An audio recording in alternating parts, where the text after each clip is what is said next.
La première chose qui bouge, ce n'est pas mon reflet, c'est la lumière. Elle glisse sur le vieux miroir du couloir comme un doigt hésitant, accroche la fine fissure qui le traverse de haut en bas et vient mourir sur mon visage, coupé en deux. D'un côté, la femme que je suis devenue, de l'autre, la fille de 15 ans qui a quitté cette maison en jurant qu'elle n'y remettrait jamais les pieds. L'ampoule au plafond grésille, l'air sent le bois fermé, la poussière et un parfum plus discret, presque effacé. Un mélange de savon et de tabac blond qui m'appartient autant qu'à lui. 20 ans se sont écoulés et pourtant, devant ce miroir, le temps ne s'est plus très bien compté. Je m'approche jusqu'à sentir mon souffle se déposer sur la surface froide. Une buée pâle dessine un halo, avale la fissure, efface un instant la cicatrice qui barre le verre. Quand elle disparaît, la ligne revient, nette, obstinée, exactement là où je l'ai laissé le soir où tout a basculé. Je ne touche pas le miroir, tout de suite. J'écoute. La maison a ses propres bruits, le craquement du parquet dans le salon, le soupir du radiateur, le battement régulier de l'horloge dans la cuisine. Tout semble intact, comme si mes parents allaient en surgir d'une pièce à l'autre, lui avec son rire trop fort, elle avec son regard qui sait déjà que quelque chose se prépare. Je ferme les yeux un instant et le couloir bascule en arrière. Je revois la robe rouge qu'elle portait ce soir-là, la lumière du lustre qui faisait briller les cadres, la voix de mon père qui montait d'un ton à chaque phrase. Je ne me souviens plus des mots, seulement du son, ce mélange de colère et de peur qu'on ne devrait jamais entendre entre des murs qui ont connu des anniversaires. Je revois ma propre main posée sur la poignée de la porte, prête à intervenir puis se retirant au dernier moment. Et ce mouvement si net, si sec, quand le cadre du miroir a heurté le mur. La fissure n'existait pas avant. Elle est née avec l'heure dernier. Secret. Je rouvre les yeux. Mon reflet m'attend, patient. Sur le côté, une tache plus claire sur le papier peint dessine le contour exact où le miroir ne pendait plus, comme une ombre inversée. On a décroché le cadre après mon départ, puis on l'a remis à sa place. Juste assez pour qu'il me retrouve aujourd'hui. Il n'a pas bougé d'1 millimètre. Moi, si. Mais la seule chose qui compte ici, c'est ce que lui a gardé pour moi. Je passe enfin la main sur le bord du cadre. Le bois est tiède, poli par des milliers de gestes, le rouge à lèvres qu'elle remettait avant de sortir, la cravate qu'il ajustait sans jamais vraiment la réussir, mon visage d'ado que je regardais comme un costume trop serré. Sous mes doigts, je sens une aspérité, un accroc de vernis à la hauteur de mes yeux d'autrefois, la trace d'un choc, la naissance de la fissure. Je murmure un bonjour idiot à mon reflet, comme pour vérifier si ma voix a encore sa place ici. Elle résonne plus loin que je ne l'aurais cru.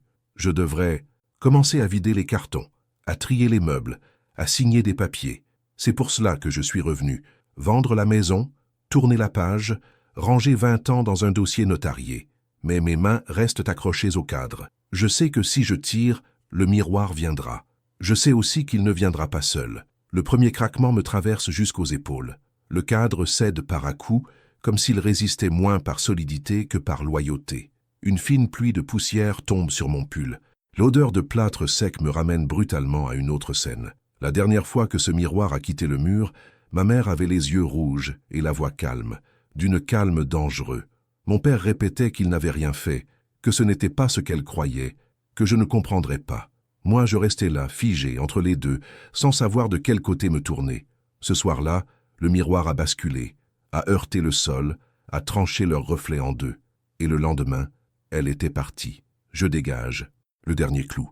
Le cadre se détache d'un coup et je suis obligé de le serrer contre moi pour qu'il ne tombe pas.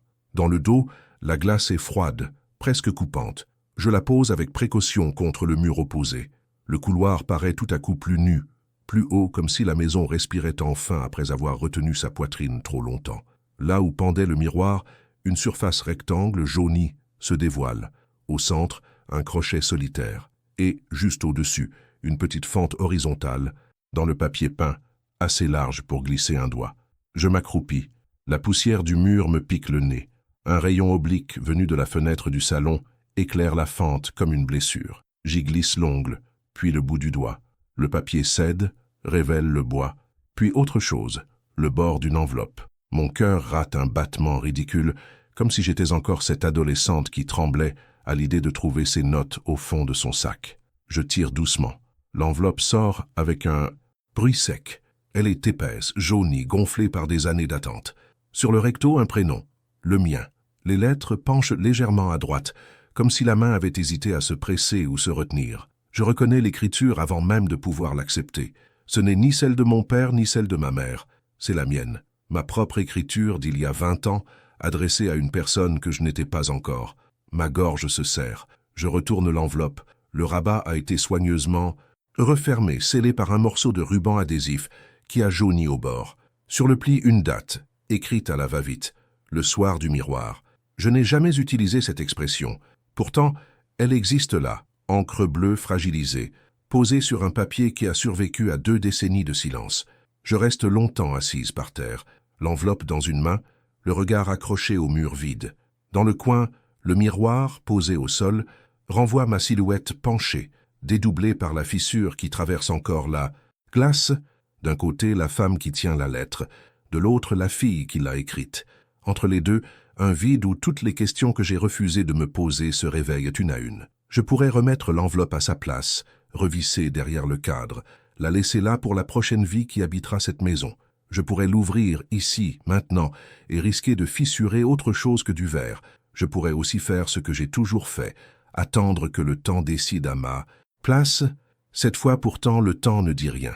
C'est mon propre reflet dans le miroir posé par terre qui me regarde et qui, sans un mot, me demande « Combien de fois encore vas-tu éviter de te lire toi-même » Le papier résiste à la première tentative, comme si le ruban collait davantage aux années qu'à l'enveloppe. Une seconde pression, plus ferme, et il cède. Un léger claquement résonne dans le couloir, avec ce son quasi sacré des choses qui s'ouvrent après avoir été longtemps fermées.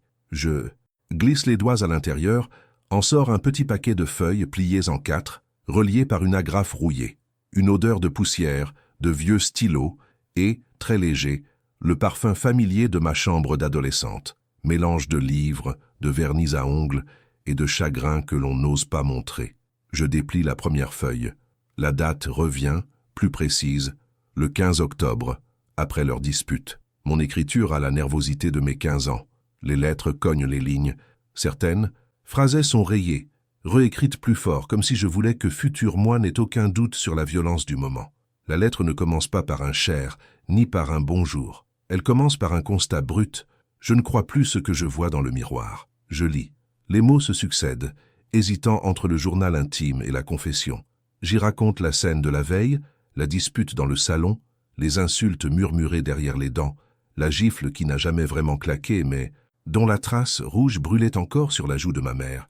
Je parle du moment où elle s'est approchée du miroir, a regardé son reflet et a dit très doucement « Ce n'est plus moi ».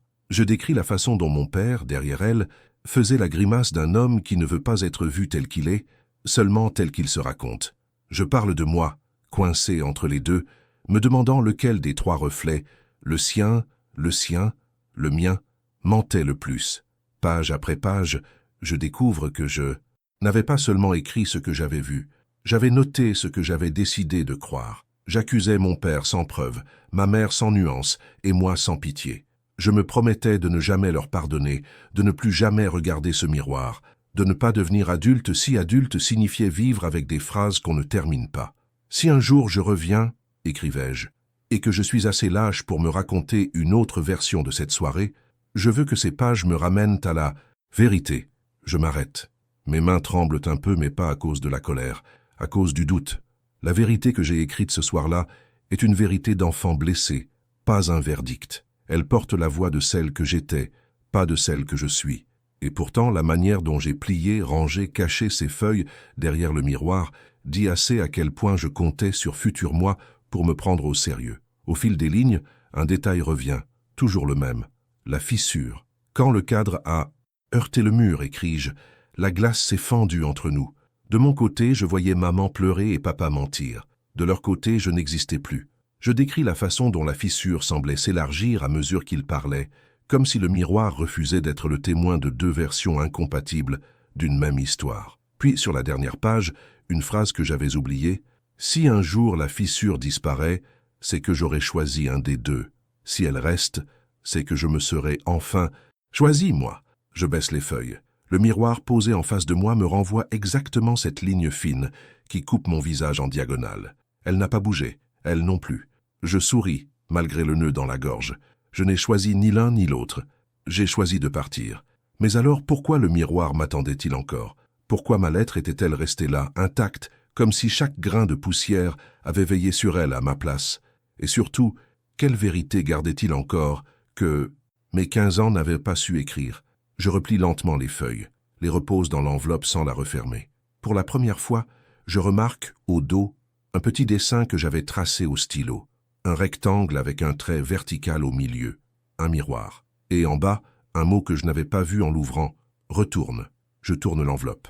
Au fond, collé dans l'un des angles, quelque chose brille faiblement. Un minuscule éclat de verre, coincé dans la fibre du papier. Un morceau de la glace fondue, récolté le soir même, scellé là comme un fragment de preuve. Le miroir n'a pas seulement gardé la vérité pour moi, j'avais déjà gardé un morceau de lui. Je remets le miroir en place, non pas au mur, mais posé sur le sol, légèrement incliné contre le vieux buffet du couloir. La fissure le coupe comme une ride mal assumée. Je m'assieds en face, en tailleur, la lettre ouverte à mes côtés. Le couloir devient soudain une petite salle de projection silencieuse où mon visage fait office d'écran. Ce que je cherche maintenant, ce n'est plus à savoir qui avait tort ou raison. C'est à comprendre comment une seule soirée a pu me voler 20 ans de reflets. Dans le verre, derrière mon visage d'aujourd'hui, d'autres images remontent, comme si la mémoire profitait de cette position inhabituelle pour ouvrir ses propres tiroirs. Je revois ma mère, un matin beaucoup plus ancien, me coiffer avant l'école. Sa main tenait la brosse, l'autre laissait courir ses doigts sur ma nuque. « Regarde bien », disait-elle en souriant dans le miroir. « Un jour tu devras reconnaître ton visage même quand on essaiera de te le raconter autrement. » À l'époque, je trouvais ça dramatique, presque ridicule. Je voulais juste qu'elle se dépêche pour que je n'arrive pas en retard. Je revois aussi mon père plus tard, utilisant le même miroir pour s'entraîner à ne pas paraître fatigué. Il se redressait, tirait sur les commissures des lèvres, répétait des phrases qu'il dirait plus tard à des inconnus, à moitié lui, à moitié quelqu'un d'autre. Quand il me surprenait à le regarder, il faisait une grimace pour me faire rire, comme pour prouver que tout ça n'était qu'un jeu. Mais ses yeux, eux, ne jouaient pas. Entre ces deux images-là, il y a celle de cette nuit d'octobre, celle que j'ai consignée sur le papier. Et plus j'y pense, plus une chose me frappe. Dans mes souvenirs, le miroir est toujours présent, mais jamais à la même distance. Souvent, je me rappelle ce qui se passait devant lui, rarement ce que lui renvoyait vraiment, comme si, à force de lui confier nos illusions, je lui avais laissé le soin de trier ce qui méritait ou non de rester. Je m'approche encore, jusqu'à ce que mon front touche presque le verre. La fissure coupe mon nez en deux, transforme mon regard en deux moitiés qui ne disent pas tout à fait la même chose. Je tourne légèrement la tête. À un certain angle, c'est comme si la cassure disparaissait, noyée dans la lumière. À un autre, elle s'élargit, fait trembler tout mon visage. Et c'est là que je comprends. La fissure n'a jamais été le problème.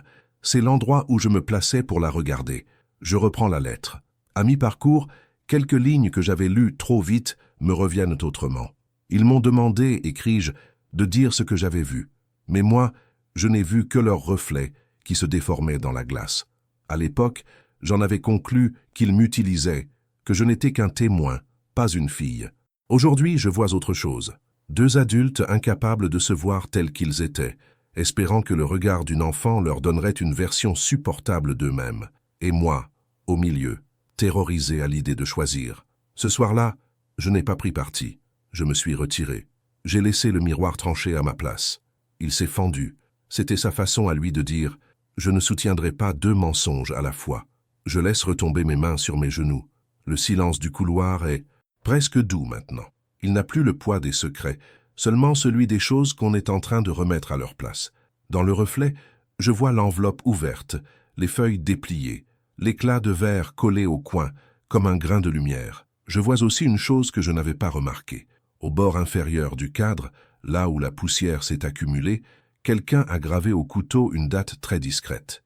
Pas celle du soir de la dispute, une autre, 3 jours plus tard. Mon père, c'est exactement le genre de geste qu'il aurait fait, discret, presque invisible, mais acharné à laisser une trace là où il n'osait pas parler. 3 jours après son départ, 3 jours pendant lesquels il a dû traverser ce couloir vide, ce miroir sans elle, ce silence sans moi.